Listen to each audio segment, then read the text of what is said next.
They noticed you stopped chasing and now they're in testing mode. Your pursuit stopped, your effort ended, your constant reaching out ceased. The shift didn't happen gradually, you just stopped. Stopped texting first, stopped initiating plans. Stopped trying to close the distance they created. Stopped doing the emotional labor of maintaining connection while they coasted. The stopping was complete, was definitive. Was boundary finally being enforced after months or years of boundary being crossed repeatedly through their withdrawal and your pursuit compensating for their withdrawal? And they noticed immediately. Don't let them convince you they didn't notice. Don't let them perform like your stopping didn't affect them. They noticed. The absence of your pursuit created void where your effort used to be. Created silence where your texts used to fill space. Created distance that's actually distant instead of distance that was just appearance of distance while you maintained connection through your chasing. They noticed, and the noticing activated something in them.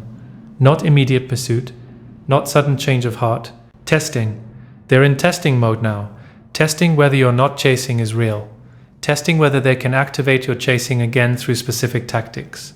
Testing whether you've actually changed or whether you're just temporarily pulling back a strategy to make them chase. The testing is systematic, is deliberate even if not fully conscious. Is their attachment system trying to restore the dynamic that worked for them? The dynamic where they had all the power through your pursuit, proving you cared more, proving you needed them more, proving you'd do the work of maintaining relationship while they stayed defended and comfortable. Your not chasing destroyed that dynamic, destroyed their power, destroyed their comfort, and destruction of defended comfort activates testing behaviors designed to restore what was destroyed. They're going to test you. Multiple tests. Different approaches, escalating intensity, all designed to see if they can make you chase again. Here's what they'll do. Here's how to recognize it. Here's why you can't engage with any of it if you want to maintain the boundary you've finally established. Test 1. The casual reach out that seems innocent but isn't. They'll reach out casually after a period of silence. The message will seem innocent. How are you? Saw something that made me think of you. Random question about something mundane. The casual quality is designed to make you think they're just being friendly, just checking in, just maintaining some level of connection. But the casual reach out is first test, is them seeing if you'll engage, if you'll respond. If the response will include any of your old pursuing energy, they're testing whether your not chasing was real withdrawal or temporary pulling back. If you respond with equal casualness, brief and friendly but uninterested, they're learning that the not chasing might be real. If you don't respond at all, they're learning the not chasing is definitely real. But if you respond with more energy than they gave, if you ask questions back, if you try to extend the conversation, if you show any eagerness to engage, you've failed the test. Not failed meaning you did something wrong. Failed meaning you showed them the not chasing was strategy, not genuine boundary. Showed them you're still chaseable, still available to their patterns, still willing to do more work than they do. And showing them that means the testing will continue, because the testing is working. They're getting the response they wanted, which is you re-engaging in the old dynamic. The casual reach out might also include breadcrumbs of vulnerability or need, might mention they're having a hard time, might reference something you used to help them with, might create opening for you to offer support or care. The breadcrumbs are testing whether your care for them will override your boundary about not chasing. Testing whether mentioning struggle will activate your helping instinct. Testing whether they can use your compassion to restore your pursuit. If you take the bait, if you offer support, if you re-engage as helper or supporter, you've shown them that not chasing has exceptions, has holes, can be bypassed through the right approach. And knowing it can be bypassed means they'll keep trying to bypass it. Test 2. The breadcrumb of affection or nostalgia. They'll mention something from your time together. Remember when that place we used to go, that thing we used to do. The nostalgia is designed to activate your feelings, to remind you of good times, to create emotional pullback toward them through positive memories. The breadcrumb of affection or nostalgia is testing whether you're still emotionally available to being pulled by memories of connection. Testing whether the positive history is stronger than your current boundary about not chasing. They might also express missing you in vague way, miss talking to you, miss hanging out, miss your perspective on things. The missing you is carefully calibrated, not too intense, not commitment or promise, just enough to create hope. Just enough to test whether hope will activate your chasing. They're testing whether hearing they miss you will make you reach out more, will make you try to restore connection, will make you offer to hang out or talk or be available. If you respond to missing you with your own missing them or with suggestion to reconnect, you failed the test. You've shown them that affection breadcrumbs work, that nostalgia works, that missing you works to reactivate your pursuit. The nostalgia test might also come with comparison, subtle mention that things with someone else aren't as good, that other connections don't have what you had, that they've realized what was special about your connection. The comparison is designed to make you feel special, to make you feel like they're realizing your value, to create belief that they're changing, growing, seeing clearly what they couldn't see before. But comparison without action is just more breadcrumbs. It's just testing whether you'll interpret their realizing what they lost as them being ready to show up differently. If you interpret it that way, if you re-engage with hope that things will be different, you're being tested and the test is showing them you're still available to being manipulated through hope. Test 3. The strategic jealousy attempt. They'll make sure you know about someone else. Won't directly tell you they're seeing someone, but will post about it. Will mention it to mutual friends knowing it'll get back to you. Will create visibility around someone new in a way designed to reach you without directly reaching you. The strategic jealousy is testing whether you still care enough to be bothered by them being with someone else. Testing whether jealousy will activate your pursuit. Testing whether fear of losing them to someone else will make you chase. If you respond to the jealousy attempt with any reaction, you've failed the test. Responding with actual jealousy, with questions about the new person, with attempts to make them jealous back, with increased pursuit to win them back from competition, all of these responses show them you're still emotionally invested, still careable, still chaseable through the right trigger. And jealousy being an effective trigger means they'll use it. Means they might pursue the new person more visibly. Might escalate the jealousy attempt to escalate your response. The escalation continues until you either actually start chasing again or they realize jealousy isn't working. The jealousy test might also come in reverse. They might mention or show that they're alone, that they're not seeing anyone, that they're available. The showing availability is testing whether you'll pursue if you think the path is clear. If there's no competition, will you make a move? Will you reach out more? Will you suggest getting together? The available and alone is designed to remove the obstacle excuse. Can't claim you're not pursuing because they're unavailable if they're showing you they're available. So showing availability tests whether lack of availability was what stopped your chasing or whether your chasing is actually stopped. If you pursue when they show availability, you've proven the not chasing was about circumstances, not about genuine boundary. Test 4. The hot signal after extended cold. After period of complete silence, of cold distance, they'll suddenly be warm, suddenly be responsive, suddenly be available. The sudden warmth is testing whether you'll respond to hot-cold pattern by increasing your investment during the hot phase. Testing whether you'll interpret the warmth as sign they're ready for more. Testing whether the warmth will make you pursue harder before the next inevitable cold phase. This is classic intermittent reinforcement. An intermittent reinforcement is most addictive reinforcement schedule. If you respond to the hot phase with increased chasing, you're being conditioned, being trained that chasing during warm moments might get you the connection you want. The hot signal might include sudden interest in your life, asking questions, wanting to know what you've been doing, seeming engaged and present in ways they haven't been engaged and present. The interest is testing whether you'll interpret their questions as care, whether you'll open up, whether opening up will create intimacy that restores the dynamic.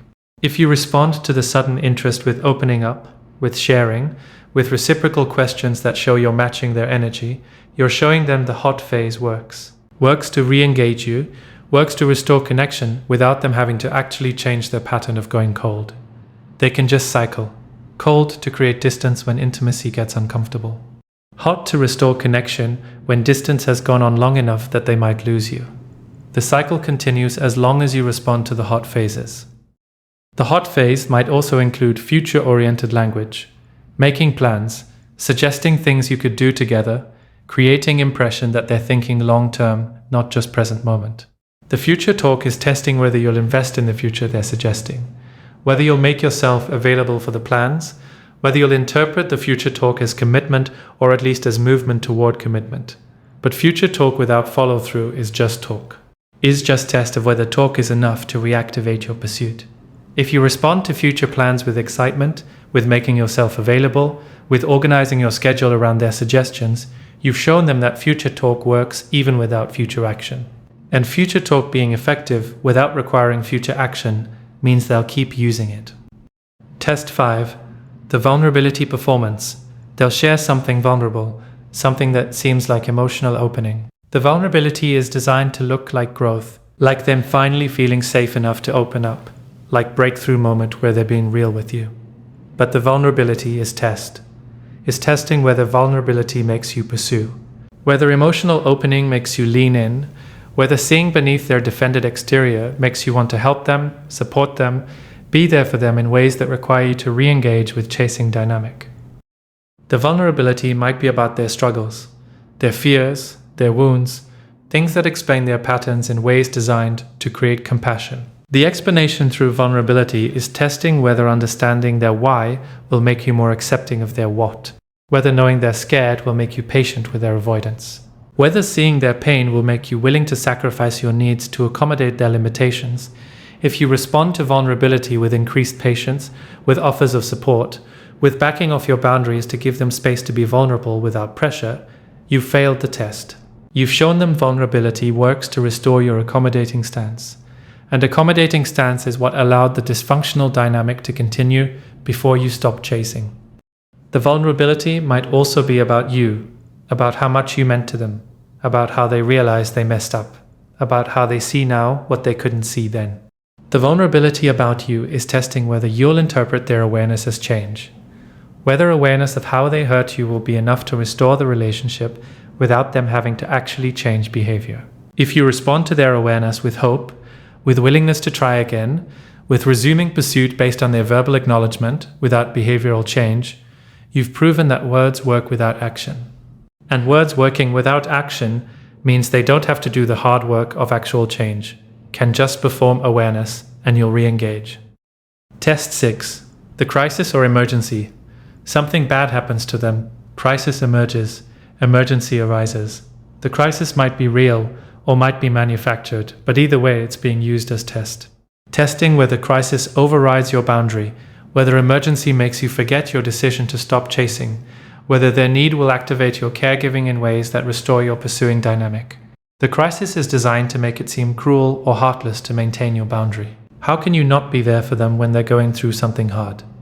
The guilting through crisis is test of whether guilt works to bypass your boundary. If you respond to crisis by rushing in, by offering support, by making yourself available in ways that look exactly like the old chasing dynamic, you've failed the test. Not failed morally. You can support someone in crisis while maintaining boundaries. But if the support looks like abandoning your boundary about not chasing, if it looks like resuming the emotional labor you stopped doing, if it looks like you organizing your life around their needs again, you've shown them that crisis works. Works to restore the dynamic. Works to make you chase. And crisis working means crisis will keep happening. Not necessarily fake crisis, but crisis will keep being used as tool to engage you, to keep you available, to prevent you from actually leaving or being actually unavailable. The crisis might also come with explicit request for help. Can you talk? Can you come over? Can you help me with this thing? The request is testing whether direct asking will activate your helping when indirect approaches haven't activated your chasing. Some people can resist breadcrumbs and casual reach-outs, but can't resist direct requests for help. The direct request tests this. Tests whether you'll say yes to explicit asking even when you weren't responding to implicit pulling. If you say yes, if you show up, if you help, you've shown them that direct requests work. And direct requests working means they'll keep making them. And pattern of them requesting and you providing is just chasing dynamic renamed as helping. Test 7. The angry or hurt response to your boundary. They might get angry that you're not chasing, might express hurt that you're pulling back, might accuse you of abandoning them, of not caring, of being cold or cruel. The anger or hurt is testing whether you'll defend yourself, whether you'll explain yourself, whether you'll try to prove you do care by resuming pursuit. The anger at your boundary is manipulation, is attempt to make your healthy boundary seem like your dysfunction. If you respond to their anger by backing down, by explaining, by defending your care through resuming pursuit, you've failed the test. You've shown them that making you feel guilty works, that anger works, that hurt works to manipulate you back into chasing.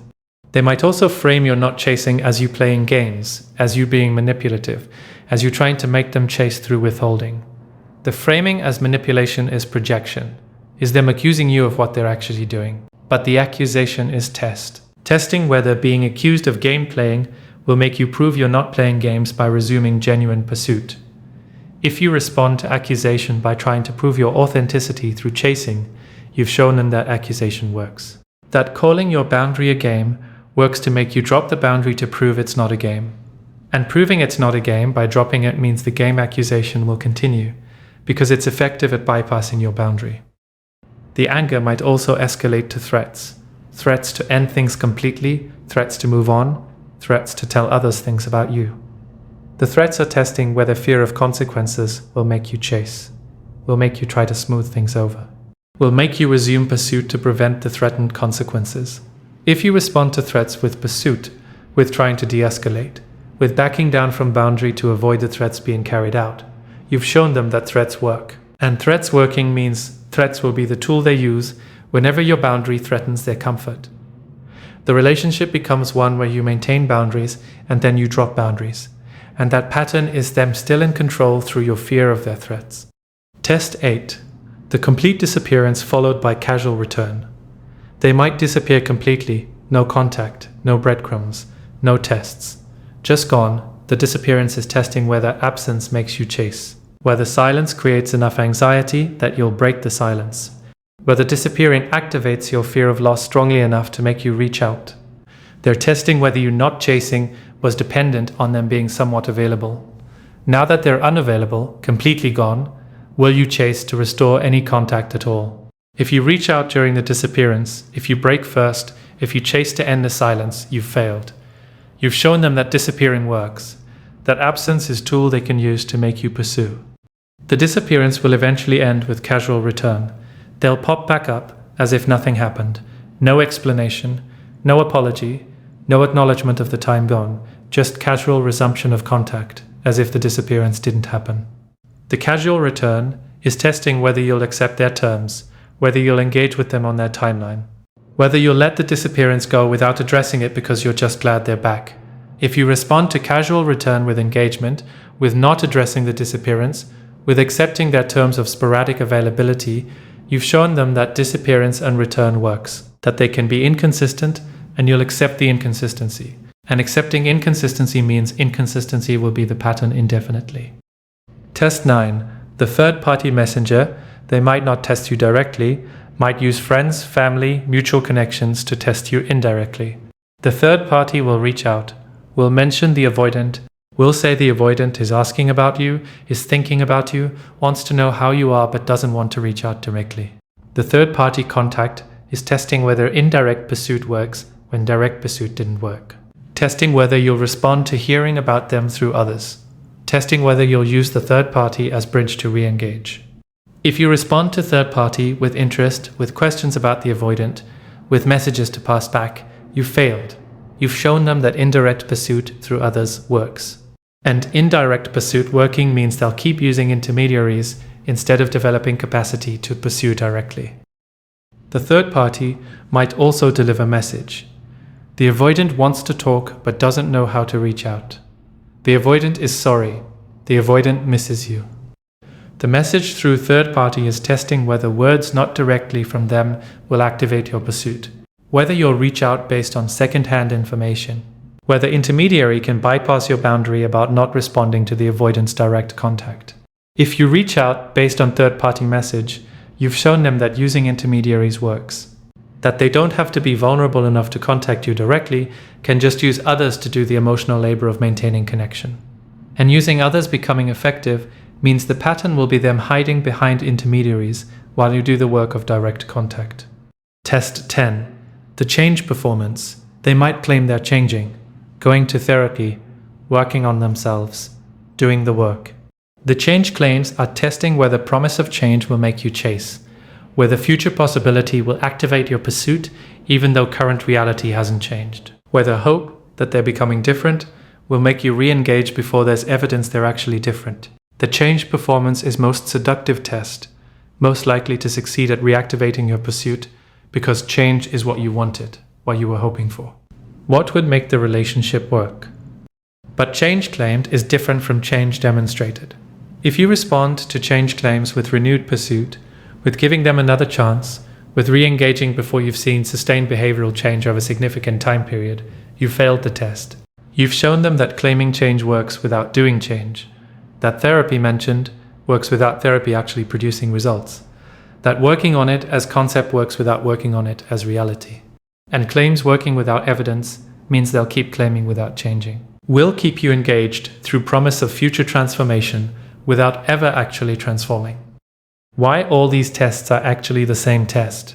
Every test is testing the same thing, whether you're not chasing is real boundary or temporary strategy, whether you've actually changed or whether you're just pulling back to make them pursue, whether they've lost their power over you or whether they can restore their power through the right approach. The tests are them refusing to accept that the dynamic has changed, refusing to accept that you've stopped chasing permanently, refusing to accept that their patterns finally have consequences they can't manipulate their way out of. The testing is them trying to restore the dynamic that worked for them without having to change themselves. All the tests also reveal their incapacity. Capacity would look like respecting your boundary, like recognizing you're not chasing as information about what you need, like either meeting your needs or letting you go. But they're not doing capacity, they're doing testing. Testing is proof they're still defended, still unable to be direct, still unable to pursue genuinely, still unable to be vulnerable enough to just say what they want and risk rejection. The testing is defended pursuit, is pursuit that maintains their protection while trying to activate your pursuit, and defended pursuit isn't real pursuit, it's just more pattern, more avoidance, more defended inability to show up. All the tests are also tests you can't win by engaging, you only win by not engaging, by maintaining the boundary, by not chasing regardless of which test they deploy. Every test you engage with is test you fail, because engaging proves you're still chaseable, still available to being manipulated, still willing to do more work than they do. The only passing grade is no response, is maintained boundary, is continued not chasing regardless of how they test. The not engaging with tests is what finally teaches them the dynamic has actually changed, that you're not available to their patterns anymore, that not chasing is real boundary, not strategy. What happens when you pass all the tests by not engaging? They'll escalate before they accept. The tests will get more intense, more frequent, more creative. They'll try combinations. They'll try everything they can think of to restore your pursuit. The escalation is extinction burst, is final desperate attempt to make what used to work start working again. The extinction burst is hardest phase to get through because tests are most intense right before they stop. If you can maintain boundary through extinction burst, through escalated testing, you'll get to the other side. The other side is them either accepting the new dynamic or leaving entirely. Some will accept the new dynamic and begin genuine pursuit. They'll recognize that you're not chasing is permanent, that tests didn't work, that only way to have relationship with you is to actually show up, actually pursue, actually meet you instead of expecting you to do all the work. The genuine pursuit will look different from the tests, will be sustained, not sporadic, will be vulnerable, not defended, will be respectful of your boundary, not attempting to bypass your boundary. The genuine pursuit is rare. Most avoidance won't get here, but some will. And genuine pursuit is evidence of some capacity development. Not full capacity, not healed, but capacity to recognize they need to function differently with you than they functioned before. Most will leave when tests don't work, will end the relationship, will move on to someone else who will chase them, someone who hasn't learned what you learned, someone whose boundary hasn't been established yet. The leaving is them choosing their patterns over you, choosing their defended comfort over the work of showing up. The leaving is sad but clarifying, is final proof that they weren't capable, that your boundary was necessary. That staying would have meant permanent unfulfilled dynamic where you chase and they withdraw indefinitely. Their leaving is them doing for you what you might not have been strong enough to do for yourself. Is them removing themselves because they can't function in dynamic, where they have to actually pursue.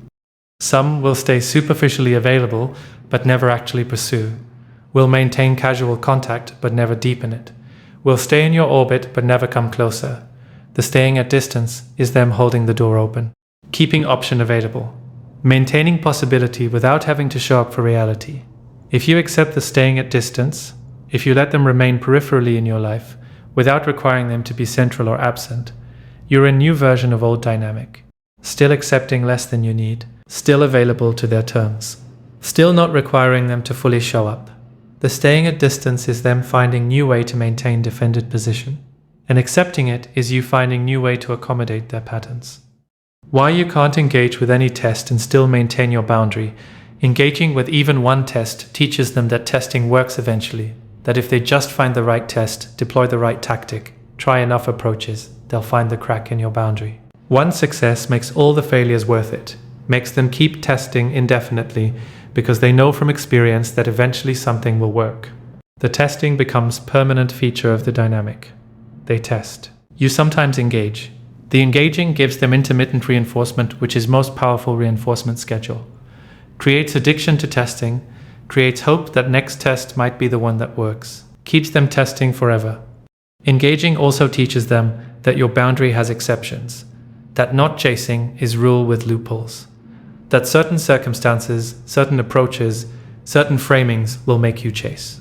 And having exceptions means not having boundary, means having preference. Preference they can learn to work around. Boundary with exceptions is fence with gates. They'll just keep trying gates until they find one that opens. Only boundary that works is boundary without exceptions. No chasing means no chasing. Not no chasing except when they're vulnerable. Not no chasing except during crisis. Not no chasing except when they claim they're changing. Just no chasing, period. Engaging with tests also prevents you from moving forward. Every test you engage with is attention you're giving to a relationship that's not working. Is energy you're investing in someone who's testing you instead of meeting you. Is time you could spend building life that doesn't include them. Meeting people who can actually show up for you. Healing from the dynamic that required you to chase in first place. The engaging keeps you stuck, keeps you oriented toward them, keeps you hoping they'll pass their own tests by finally pursuing genuinely. But they can't pursue genuinely while they're testing. Testing is defended pursuit. Defended pursuit is their pattern. And staying engaged with their pattern is staying stuck in dynamic you stopped chasing to escape from. What your response to tests reveals about you. If you engage with tests, you're revealing you're still hoping they'll change without doing the work to change. You're hoping that your boundary will be enough to motivate them. That you're not chasing will make them chase. That consequence of losing your pursuit will drive them to pursue. The hope is understandable, but the hope is usually unfounded. Most avoidants don't change from external consequences. Change from internal motivation combined with therapeutic support. Your boundary might create external consequence, but external consequence alone rarely creates change. If you're engaging with tests hoping they'll drive eventual pursuit, you're still invested in their changing, still making their growth your focus, still not fully accepting that you can't change them, and your job is just maintaining yourself regardless of whether they change. If you don't engage with tests, you're revealing you've genuinely let go of the outcome. You're not chasing because chasing doesn't serve you, not because chasing is strategy to make them chase, not because not chasing is ultimatum designed to force them to choose you.